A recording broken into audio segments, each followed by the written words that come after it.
Jā, jo ar pārējiem mēs runājām pa minūtēm 12 viesiem. Es tā biju runājusi. Ar Mārtiņu Pozņaku. Ar Mārtiņu Pozņaku. Nē, es ar tevi arī nerunāju ne par ko. 25 minūtēs mēs beidzam sarunu. Nē, labi, es vispār priecīgu. Jā.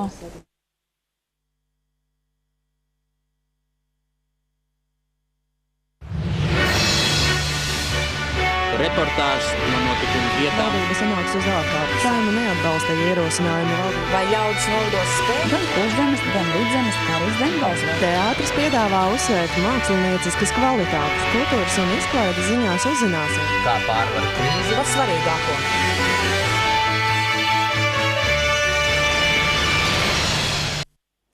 Sveicināti raidījumā Runā Latvija. Šodien, godātie skatītāji, raidījumā runāsim par apvienotā pasaules latviešu zinātnieku 3. un Leitonikas 4. kongresa zinātne, sabiedrība un nacionālā identitāte norisi. Un studijā viesosies Latvijas Zinātņu akadēmijas korespondētāja locekla profesora Tatjana Koķa un Latvijas Zinātņu akadēmijas korespondētāja locekla profesora Ingrīda Rumba-Rozenfelde. Latvijā, var teikt, ienāks starptautiska tradīcija Putras diena. Cik Putras diena pasākumu populāri ārzemēs un kādas akcijas un labumus mūsu cilvēki valstī var iegūt no Putras dienām un to paspārnē rīkotajiem pasākumiem, runāsimies ar Putras dienu sacensību organizatoriem. Un studijā būs Rīgas dzirnavnieka mārketinga vadītāja Anita Berķe un maizniekmeistars Edgars Grāvītis. Runāsim arī par pētījumu, kas skar cilvēku ceļošanas paradumus, kā tie mainījušies un vai tos ietekmē ekonomiskā krīze. Studijā būs lielākā starptautiskā autobusu operatora Baltijā Luks Express Group Ziemeļu reģionu pārdošanas vadītāja Vlada Kulmane. Raidījumu, kā vienmēr, kuplinās Latvijas reģionālo televīziju stāsta par dzīvu un notikumiem valsts novados, un mūsu viesiem, godātie skatītāji, ik viens var piezvanīt un tiešraidē uzdot savu jautājumu. Telefona numurs tiešajā ēterā 670 702 98, un šo numuru jūs arī pat labi redzat savos ekrānos. Un studijā jau ir Latvijas Zinātņu akadēmijas korespondētāja locekla profesora Tatjana Koķa. Sveicināti pie mums raidījumā. Un Latvijas Zinātņu akadēmijas korespondētāja locekla profesora Ingrīda Rumba-Rozenfelde. Sveicināti pie mums raidījumā. Labdien!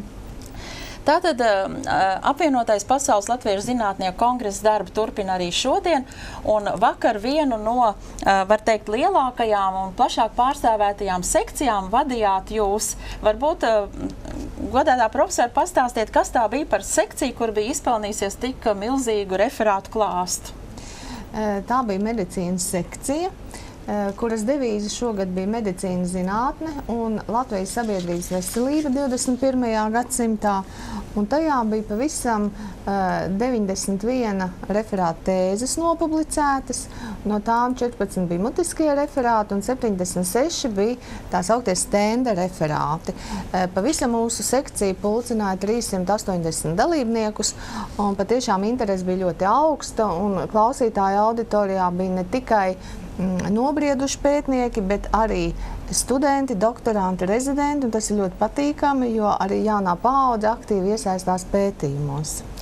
Arī, teiksim, tas darbs, kas veltīts izglītības jomai dažādos aspektos mūsu valstī, bija pārstāvēts pietiekami plaši, un jūs strādājāt gan vakar, gan arī šodien darbu turpinājāt, un varbūt par saviem tiem galvenajiem sekcijas jautājumiem un to, teiksim, to galveno, kas tur tika panākts. Pedagoģijas sekcija veidojās no pedagoģijas zinātnes, no izglītības vadības un izglītības zinātnēm, un mūsu sekcijā dalība ņēma pār 120 dalībniekiem, un tāpat arī bija gan jaunie, gan pieredzējušie, gan tie, kas bija pirmajā pasaules latviešu zinātnieku kongresē, gan arī tie, kas vēl toreiz nebija dzimuši tajā laikā. Un mums bija 30 referāti, un 30 referāti arī tika izdiskutēti un nolasīti. Jāsaka, ka mūsu sekcijas darbs dalījās 3 daļās, ja var teikt. Neapšaubām, ka pedagoģija nav iedomājama bez pagātnes apzināšanas, un mums bija tāda vēsturiskā skatījumā. Mēs analizējām nacionālās identitātes, pilsoniskās apziņas veidošanos. Starp citu, konstatējām arī autoritārisma ietekmi un lomu izglītībā, kas bija raksturīga gan vēsturiskajos posmos, gan arī šodien mūsdienās mēdz būt. Pirmo reizi, domāju, tā nopietni zinātnieki izanalizē, un arī praktiķi, jo piedalījās arī izglītības zinātnes ministrijas birokrātijas darbinieki, valsts izglītības satura centra cilvēki, kas analizēja 20 gadu posmu izglītības satura, izglītības programmu, tā saucamo mācību priekšmetu standartu attīstības dinamiku un transformāciju. Un tas ļāva paskatīties, kādi tad ir ieguvumi, kādi ir zaudējumi. Starp citu, arī diezgan daudz referātu bija veltīti mācību grāmatām, pie kam, kas ir labi, ka mācību grāmatai kā audzināšanas līdzeklim, jo, protams, ka paņemot grāmatu rokās, mēs ne tikai iegūstam kādus faktus, bet arī veidojam vērtības. Un, protams, ka mums bija vēl viena sekcijas daļa, kura saucās skolas atvērtība sabiedrībai, kurā diskutējām par sabiedrību aktuāliem procesiem. Un man par pārsteigumu parādījās jēdziens, piemēram, nepilngadīgie vecāki. Tas nozīmē, ka jā, tāda parādība sabiedrībā pastāv, un mēs nevaram būt pret to vienaldzīgi, un droši vien un tiek strādāts ar nepilngadīgiem vecākiem, kuri paši vēl to savu pašapziņu nav apguvuši, bet viņiem jau ir jāaudzina jaunā paudze. Tieši tāpat arī šodien vēl spriedām par to, ka ir pazudis lepnums par profesiju dinastijām. Savulaik bija pat tādi salidojumi, sarīkojumi, mediķu dinastijas, skolotāju dinastijas. Tā ir vērtība, pie tā ir jāatgriežas. Un, protams, līdztekus tam centāmies sabalansēt, kas tad ir ar skolotāju izglītību un skolotāju profesiju. Vai tā ir misija nākotnes sabiedrības veidošanai, vai tomēr tā ir profesija ar ļoti precīziem profesionālā darba kritērijiem un rādītājiem, lai cilvēks katru dienu varētu saprast, vai viņš labi ir veicis šo darbu. Tas bija ļoti interesanti. Un šodien sekciju mēs beidzām ar diskusiju par zināšanu sabiedrību, kā zināšanu sabiedrība veidojas šodienas skolā, un kādi zināšanas sabiedrībai ir uzdevumi, un kā mazināt to milzīgo plaisu starp tiem, kuri prot atrast, kur papildināt zināšanas, jo tā ir nenoliedzama vajadzība šodien, un starp tiem, kas izkrīt uz mūžiem. Runājot par mediķu dinastijām patiesi un pedagogu dinastijām un dažādu citu profesiju dinastijām, kādreiz tas bija pat modas lieta, ka tu var turpināt vecāku iesākt to darbu un darba tradīciju. Bet vai tagad nebija tāds viens posms, kad tieši tā dinastija būšana, teiksim, tā tika nonivelēta tādēļ, ka, tev vecmāmiņi ir tur, un tagad arī tavs tur radinieks, bērns un bērnu bērns arī ir tur, tātad tev tur kaut kas nav riktīgi, tev ir aizmuguri, vai nav arī tādas domas bijušas? Jā, mēs jau zinām, ka sabiedrībā pastāv uzskats, ka ik pa 5 vai 7 gadiem ir jāmaina profesija. Tātad faktiski iznāk, ka nav moderni strādāt ilgi profesijā. Rītdien man ir jāvada diskusija par novecošanos un paaužu nomaiņu zinātnē. Vai šodien jaunie cilvēki grib un saskata interesants karjeras iespējas zinātnē. Tātad, protams, ka ir svarīgi profesijas prestiži, jebkuras profesijas prestiži tomēr turēt augstu un neļauties tādām, tendencēm, kuras mums uzliek zīmogu, tā dinamiskā sabiedrība, kas uzliek zīmogu, vai ne? Tas nebūtu pieļaujams. Tā pedagoģijas loma arī parādīt, kā tad tam cilvēkam vislabāk sevi īstenot, vai tomēr vienā jomā un nozarē, vai nepārtraukt šaudīties starp jomām. Jāsaka tā, ka mediķa profesijas regulācijas ir tik ļoti nopietnas, tik ļoti striktas, un to regulē Eiropas kopienas regulas, ka mediķis ārsts, viņš nemaz tā nevarētu šaudīties, viņam jāuztur šī sava profesionālā kvalifikācija, un ik pa 6 gadiem jāapliecina tā resertifikācijas procesā tādēļ, bet ar to profesija ir arī ļoti fascinējoša, un visu laiku jāsako jaunumiem, un informācijas pussabrukšanas periods medicīnā ir ļoti ātrs. Tas, ja mēs runājam tieši par izglītību, bet, protams, ka pilnvērtīga izglītība nevar būt bez pētniecības, tā stimulē šo kritisko domāšanu, un tāpēc pētniecības elementi ir jau līdzdiploma studijās studentiem. Un tieši tādēļ pētnieki ļoti aktīvi iesaistās arī apmācības procesā. Un šīs dinastijas, jā, viņas ir medicīnā, viņas ir diezgan stipras un relatīvi daudz. Un jāsaka, motivācija studēt medicīnu studentos ir ļoti augsta. Un es domāju, ka arī daļai pateicoties tam, ka ir pietiekami redzami un saskatāmi šie zinātnes panākumi. Kā, piemēram, tas pie mums ir vairākās jomās, kas skar kardioloģiju, teiksim, kas skar ķirurģiju, kas skar tādas saslimšanas kā onkoloģiskās saslimšanas. Kā jūs kā mediķis vērtējat to, ka jūsu sekcijas darba temats ir medicīnas zinātne un Latvijas sabiedrības veselība 21. gadsimtā, 21. gadu tūkstotī mēs esam 11 gadus, teiksim, un kāda ir tā sabiedrības veselība jūsu skatījumā? Mēs ejam tā kā turamies kaut cik pie veselības. Pirmkārt, es gribētu pasvītrot to, ka ja kaut kad pagātnē, varbūt pagājušajā gadsimtā, bija tāds strikts dalījums mediķi praktiķi un mediķi pētnieki. Tas nekur tā pasaulē nav, un pie mums šī robeža arī izdziest arvien vairāk. Visi praktiķi orientējās pētniecības metodēs un prot veikt pētījumus, un savukārt pētnieki nav nodalīti no šīs prakses. Un ir šis jaunais jēdziens translācijas medicīna, kas nozīmē, ka šos fundamentālos pētījumus, teiksim, gēnu līmenī, molekulārā līmenī, ļoti drīzā laikā ievieš reālajā praksē. Un par šiem pētījumiem arī ziņoja mūsu kolēģi. Tie ir gēnu marķieri, kas nosaka slimnieka risku saslimt ar vienu vai otru saslimšanu. Mēs arī diskutējām paneļa diskusijas laikā, cik ētiski ir to, teiksim, uzzināt pašam slimniekam, viņa apkārtējiem, ģimenei, darba devējiem, apdrošinātājiem un tā tālāk. Ja? Bet no šī riska noteikšanas ir atkarīga tālākā taktika, kā novērst šīs slimības attīstību tad, kad tas ir zināms, ka pacients ir predisponēts, bet saslimšana nav attīstījusies.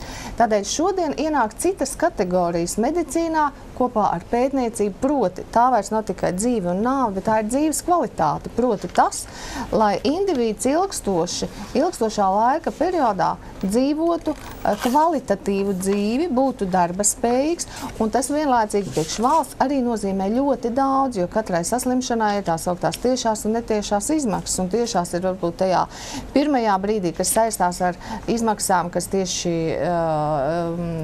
saistās ar medikamentiem un laboratoriskām vai kādām citām analīzēm un testiem, bet otrs ir kādu ekonomisko zaudējumu tas nesīs valstī, ja pacients ilgstoši būs darba nespējīgs.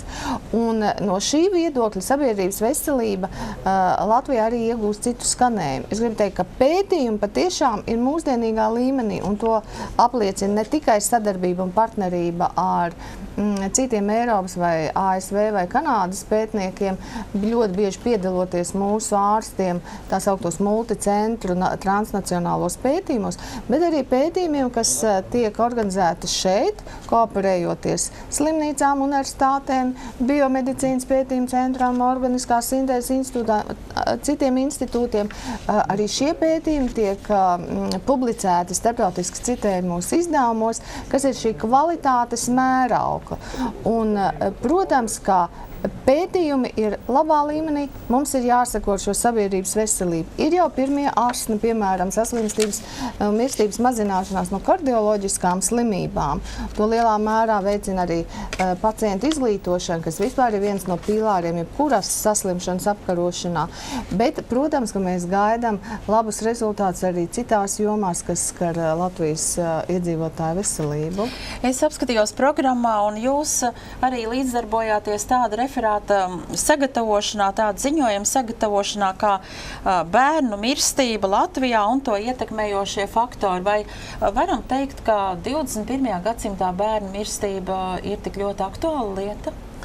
Bērnu mirstība ir viens no rādītājiem, kas ir tā kā valsts vizītkarte.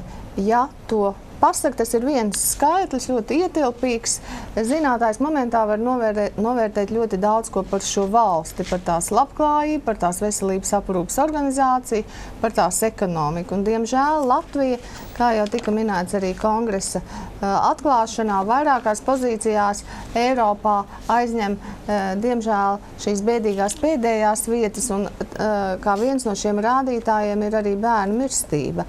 Un šo bērnu mirstību pēc mūsu pētījuma datiem diezgan stipri ietekmē ekonomiskais stāvoklis, proti valsts iekšzemes koprodukts, veselības budžeta daļa kopējā valsts budžetā un arī bezdarbs. Un sevišķi nopietni apdraudētās grupas ir bērni līdz 5 gadu vecumam un pusauģi. Bet kopumā, teiksim, ir cerīga šī lieta, ka tās viss varētu tikt sakārtots un bērnu mirstība varētu samazināties? Protams, tieši tāpēc jau pētījumi tiek veikti, lai parādītu šo ceļu, ko tad darīt mums tālāk, ja? lai varētu šīs lietas sakārtot un novērst gan šo augsto bērnu mirstību, gan uzlabot arī bērnu un citu iedzīvotāju grupu dzīves kvalitāti. Jā, jūs arī piedalījāties tāda referāta, teiksim, izstrādāšanā, nolasīšanā zinātniskajai sabiedrībai un pedagoģu sabiedrībai, kā skolas atvērtība sabiedrībai. Tas bija sekcijas nosaukums. Jā. Kādi tur bija pārsteigumi varbūt vai negaidīts atziņas? Referāti, ar kuriem es piedalījos šajā kongresā, ir saistīti ar manu doktorantu izaugsmi, jo tātad gan Diāna Liepa, ar kuru mēs kopā referējām par svešvalodas integrētas apguves priekšrocībām. Mēs ļoti labi zinām, ka šodien svešvaloda ir absolūti neatņemama sastāvdaļa jau pieminētai dzīves kvalitātei, jo cilvēks gan spēj komunicēt ar citiem cilvēkiem, gan arī parādīt sevi un apliecināt sava pētījuma nozīmīgumu, ne tikai lokālā, bet arī startautiskā līmenī. Un tieši mana doktorante pētīja, kā tad svešvalodas apguve augstskolā, ir runa par augstāko izglītību, kā to padarīt tik aktuāli tieši mācīšanas vai studēšanas pieejas ziņā, lai arī ātri spētu apgūt visas nepieciešamās prasmes, kas ir svešvaloda. Tātad tā satura, prasmju, integrācija bija tas, par ko tika runāts šajā referātā. Un 10. novembrī Diāna Liepa, mana doktorante, jau būs 16. kura manā vadībā aizstāvēs doktora disertāciju, par ko es tiešām ļoti lepojos. Un savukārt otrs referāts ir saistīts ar mūža izglītības izpratnes paplašināšanos, jo ilgi Latvijā bija diskusija un debata par to, vai mūža izglītība sākas pēc obligātās izglītības vai pēc vidusskolas beigšanas, vai tomēr tas ir ietvars izglītības sistēmai. Un šajā referātā savukārt mēs patiešām akcentējām, ka cilvēka izaugsmes iespēju nosaka viņa spēja mācīties mūža garumā. Protams, ka tur ir jābūt nosacījumiem, ko mācīties, kādā pieejamā veidā padarīt to, lai cilvēks spētu mācīties, un arī kā veidot, kāpēc tam tos izglītības rezultātus prast piedāvāt darba devējam, lai patiešām izglītība būtu rezultatīva. Man jāsaka, ka vēl mūsu sekcijā, faktiski saistīts arī ar mūža izglītību zināmā mērā un cilvēku dzīves kvalitāti, parādījās interesants pētījums, ka tad, kad mēs dzirdam pārmetumus Latvijas sabiedrībā, ka cilvēki vairāk labāk izsakās rakstiski nekā mutiski, ka nav attīstīta valoda, ka piemēram, augstskola pārmet vidusskolā, ka ir slikti sagatavots abiturients augstskolā. Izrādās, ka ja mēs analizējam bērndārza vecumam domātās grāmatas, tad faktiski mēs tur ieraugam galvenokārt bildes ar ļoti, ļoti niecīgu tekstu. Un faktiski valoda neattīstās un neraisās jau bērndārza vecumā. Un te ir arī daudz ko domāt, kā tad to secīgi valodas apguvi īstenot, lai patiešām tas nebūtu šķērslis, jo šodien mēs zinām, ka cilvēki arī faktiski bez darba paliek nevis tāpēc, ka viņi ir slikti speciālisti, tāpēc, ka viņi neprot komunicēt ar cilvēkiem. Šī valoda ir komunikācijas pamats. Jā, starp citu, droši vien, ka tas ir ne tikai valodas jautājums, bet arī ikviena zinātniskā darba lieta, šī prasme komunicēt ar sabiedrību. Un pirms raidījuma jūs abas cienījamās profesors teicāt tā, ka pētniekiem ir jāiet ārā no akadēmiskās vides. Kā jūs to saprotat? Kā tas varētu notikt? Varbūt es varu sākt, ja drīkst, jo es esmu faktiski pie tā strādājusi diezgan sen ar domu, ka patiešām mums ir nevis jākoncentrē ar doktora grādu ieguvušos jaunos vai pieredzējušos zinātniekus akadēmiskajā vidē, bet gan jāļauj viņiem nonākt uzņēmumos. Noteikti jāļauj viņiem nonākt valsts pārvaldē, jo valsts pārvalde ir tā, kas faktiski veido politiku, jebkuras nozares politiku. Un jo augstāks būs tas intelektuālais potenciāls un kapacitāte tiem cilvēkiem, jo, manuprāt, viņi veidos labāku dialogu ar sabiedrību un arī tā politika gūs lielāku atsaucību. Un tādēļ arī rītdien diskusijā mēs esam uzrunājuši LMT ģenerāldirektoru, ja es pareizi nosaucu vārdu, ekonomikas doktoru Juri Bindi, kurš arī stāstīs mums un uzsver nepieciešamību veikt lietišķos pētījumus tieši uzņēmumu uzņēmumos, lai mācītu un audzinātu arī savus darbinieks, ja tā varētu teikt. Un tādu piemēru ir daudz. Nu, tieši tā, jau manis pieminētā translācijas medicīna, ko tas nozīmē? Tas nozīmē, ka tie pētījumi, tās novitātes, kas tiek atrastas laboratorijā, varbūt gēnu līmenī, molekulārā līmenī, tiek ieviestas praksēm, veidojās šie sadarbības klāsteri, laboratorija, tad ārstnieciskā vide, pieņemsim slimnīca, vai arī varbūt ambulatorā ārstnieciskā vide un pacients. Proti, tas viss tā kā nestāv ilgstoši laboratorijas mēģinē, bet tam tiek rasts praktiskais pielietojums. Es atceros, piemēram, 20 gadus atpakaļ tika runāts, gēni, ko tad mēs darīsim ar tiem gēniem? Un tad viņi ir tik gariem nosaukumiem, kā telefona grāmatas numuri. Mums taču nebūs, kur viņus likt. Šodien gēnu testēšana pie vairākām slimībām, predisponēto gēnu testēšana ir rutīnas izmeklējums pirmajā vizītē pie ārsta. Tā kā tas ir paceļ pilnīgi citā līmenī pacientu grupēšanu, stratifikāciju, pareizas ārstēšanas uzsākšanu jau pašā sākumā. Un tas ir tas galvenais. Otrs virziens, par ko tika runāts arī vakardienas sekcijas sēdē, reģeneratīvā medicīna. Reģeneratīvā medicīna ar cilmes šūnām, kur sadarbojas vairākas universitātes fakultātes, tā ir bioloģijas fakultāte, medicīnas fakultāte, vairākas ārstniecības iestādes, kardioloģijas centrs, kardioloģijas institūts. Šo cilmes šūnu filozofija jau viņi ir pārnesta praksē, jau konkrēti pacienti tiek uzsākti ārstēt. Jūs zināt arī šos gadījumus, kas ir televīzijā izskanējuši un mēdījos, konkrētiem pacientiem ir palīdzēts ar šo cilmes šūnu terapiju. Protams, tas viss ir jāapkopo, gadījumu skaits ir jāpalielina. Uz pierādījumiem balstītā medicīna paredz ļoti konkrētus, konsekventus pierādījumus lielās pacientu grupās, ko apkopo metaanalīzē, bet arī par to tika runāts. Un faktiski atverās pilnīgi jauna elpa medicīnai, kas arī šo sabiedrības veselību varētu pacelt pilnīgi jaunā pakalpē. Tā kā šīs ir tās jaunās lietas, kas ļoti strauji ienāk, un viņas nepastāv izolēt bez prakses. Tas ir tas svarīgākais. Manuprāt, jūs jau lieliski pastāstījāt un tā daudz it kā kaut arī īsā laika sprīdī, bet devāt ieskatu, kas notiek šajā 10 gados reizi notiekošajā Pasaules latviešu zinātnieku kongresā. Un nobeidzot ceru, un varbūt tā pavisam īsi, kāda būtu tā ziņa, ko jūs gribētu sagaidīt no šīs zinātnes, sabiedrība un nacionālā identitāte, šī lielā tāda virsraksta no kongresa darba?